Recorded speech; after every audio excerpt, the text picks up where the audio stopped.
Selamat datang kembali dalam pertemuan bank dan lembaga keuangan. Kali ini kita tentang bank syariah. Terima kasih ya yang sudah subscribe dan jangan lupa pastinya subscribe atas perkembangan materi yang lebih menarik berikutnya.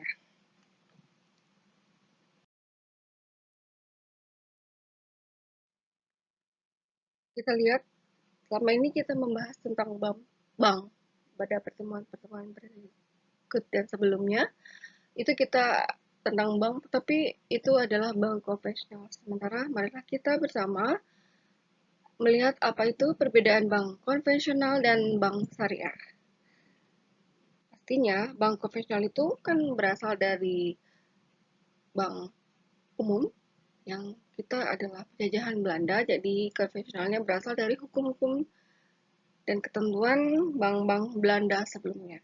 Makanya bank umum itu biasa disebut sebagai bank konvensional. Untuk perbedaan bank konvensional dan bank syariah, kita lihat sebagai berikut. Hal utama yang menjadi pembeda antara kedua bank itu adalah dalam hal penentuan harga ya, baik harga jual dan harga beli. Dalam bank konvensional, penentuan harga selalu berdasarkan kepada bunga.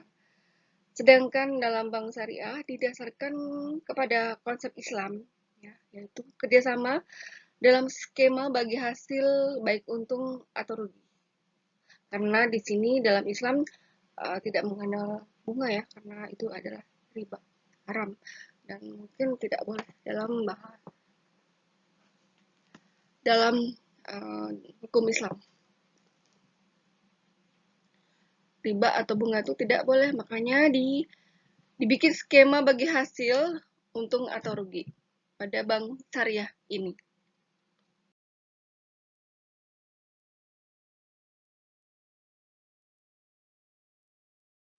Sejarah sistem perbankan. Nah, sejarah sistem perbankan syariah. Nah, syariah itu kehadiran perbankan syariah di Indonesia masih relatif baru ya, yaitu pada awal tahun 1990-an.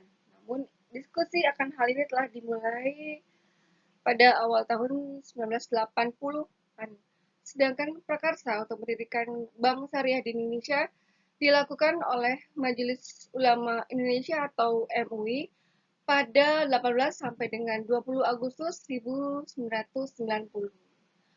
Bank syariah pertama di Indonesia adalah Bank Muamalat Indonesia yang akte pendiriannya ditandatangani tanggal 1 November 1991.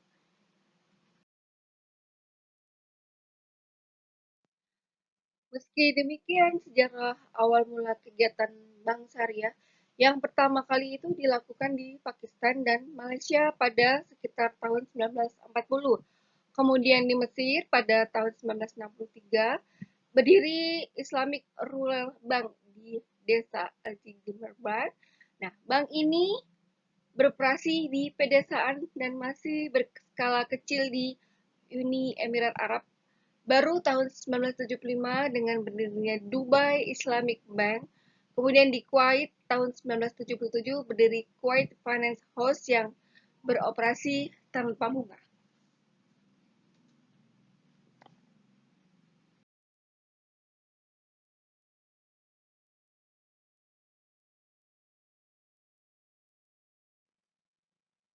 Pada tahun 1978 berdiri Bank Syariah yang diberi nama Faisal Islamic Bank.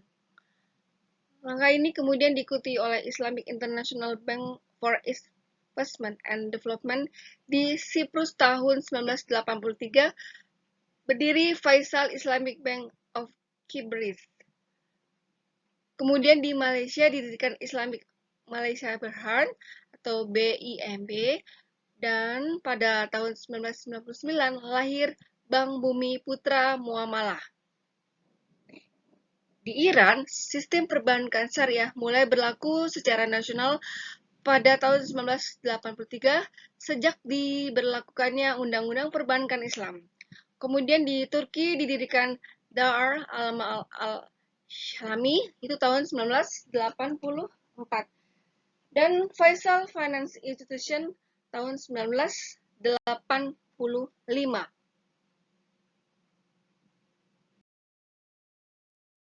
Sebelum lanjut, mari kita subscribe ya guys.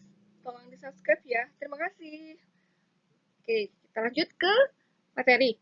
Nah, materinya adalah tentang bagaimana Pakistan merupakan negara pelopor utama dalam melaksanakan sistem perbankan syariah secara nasional. Pemerintah Pakistan mengkonversi seluruh sistem perbankan di negaranya pada tahun 1985 menjadi sistem perbankan syariah. Sebelumnya, pada tahun 1979, beberapa institusi keuangan terbesar telah menghapus sistem bunga dan mulai tahun itu juga pemerintah Pakistan memobilisasi pinjaman tanpa bunga, terutama kepada petani dan nelayan.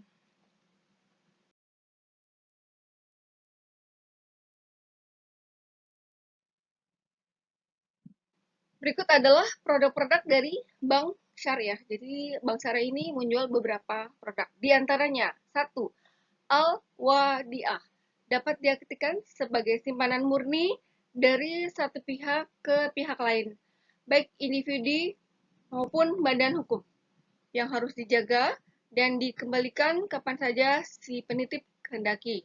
Akan tetapi dewasa ini agar uang yang dititipkan tidak menganggur begitu saja oleh penyimpan uang titipan tersebut, ya dalam hal ini adalah bank syariah, itu digunakan untuk kegiatan perekonomian. Tentu saja penggunaan harus terlebih dahulu meminta izin dengan catatan akan mengembalikan secara utuh.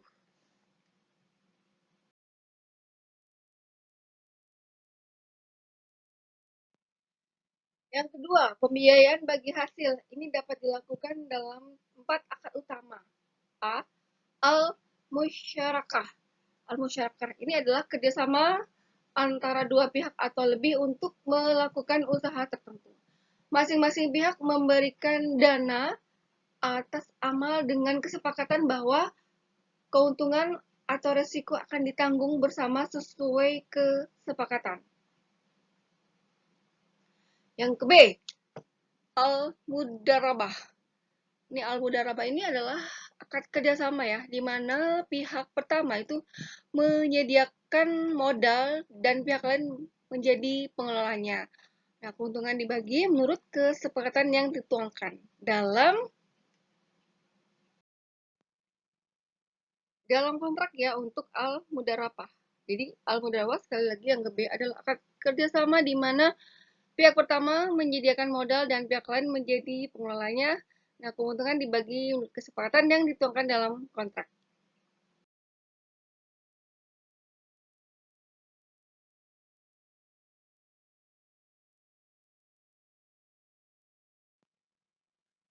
Yang berikut adalah C. Al-Muzaarah. Al-Muzaarah ini merupakan kerjasama pengelolaan pertanian antara pemilik lahan dengan penggarap. Nah, pemilik lahan ini menyediakan lahan kepada penggarap untuk ditanami produk pertanian dengan imbalan bagian tertentu dari bagi hasil panen. Nah, berikut yang ke D adalah Al-Musakah. Nah, Al-Musakah ini merupakan bagian dari Al-Muzaarah, yaitu penggarap hanya bertanggung jawab atas penyiraman dan pemeliharaan dengan menggunakan dana dan peralatan mereka sendiri. Nah, imbalan tetap diperoleh dari presentasi hasil panen pertanian.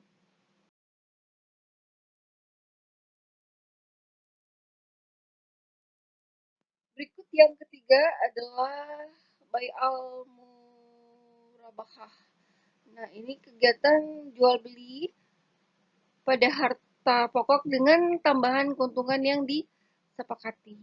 Dalam hal ini, penjual harus terlebih dahulu memberitahukan harga pokok yang ia beli ditambah keuntungan yang diinginkan.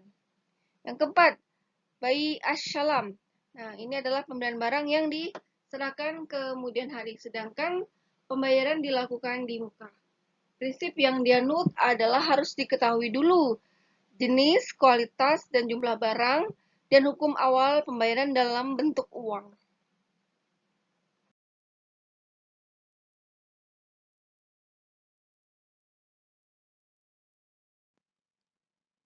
Yang kelima, Bai al-Istihna, ya, bentuk khusus dari buy as-salam karena itu ketentuannya sama. Nah, ini adalah kontrak penjualan antara pembeli dengan produsen. Kedua belah pihak harus menyetujui atau sepakat ya lebih dahulu tentang harga dan sistem pembayaran. Yang keenam, al-ijarah atau leasing. Dalam hal ini akad pemindahan hak guna atas barang atau jasa melalui pembayaran upah sewa, kemudian tanpa diikuti dengan pemindahan kepemilikan atas barang itu sendiri. Yang ketujuh, al-wakalah dengan menyerahkan atau mendelegasikan atau memberi mandat dari satu pihak kepada pihak lain. Nah, mandat ini harus dilakukan sesuai dengan yang telah disepakati oleh si pemberi.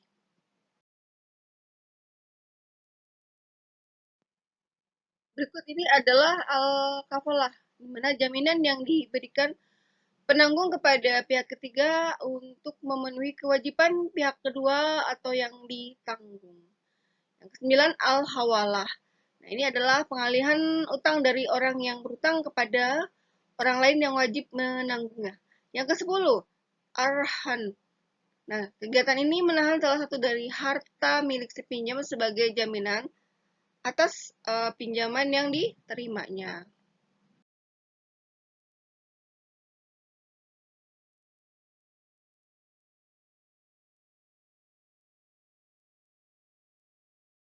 Nah, sini kita lihat ya, adalah penilaian kegiatan bank syariah. Di sini bank umum syariah itu wajib melakukan penilaian tingkat kesehatan bank secara triwulan dengan meliputi satu, permodalan atau kapital. Di sini meliputi adalah kualitas aset atau aset quality. Yang ketiga adalah rentabilitas atau earning. Yang keempat ada likuiditas atau liquidity. Nah, yang kelima adalah sensitivitas terhadap risiko pasar atau sensitivity to market risk. Yang keenam adalah manajemen.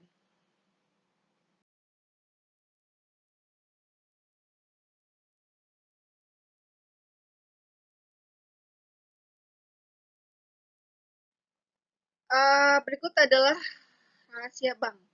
Rahasia bank karena kegiatan usaha bank adalah mengelola uang masyarakat, maka bank ini wajib juga menjaga kepercayaan yang diberikan. Dengan kata lain, bank harus menjaga rahasia tentang keadaan keuangan nasabah. Nah, kewajiban menjaga rahasia bank ini gugur apabila satu, untuk kepentingan perpajakan. Yang kedua, untuk penyelesaian piutang bank yang sudah diserahkan kepada Badan Urusan Piutang Negara atau Panitia Urusan Piutang Negara. Yang ketiga, untuk kepentingan peradilan. Yang keempat, dalam rangka tukar-menukar informasi antar bank.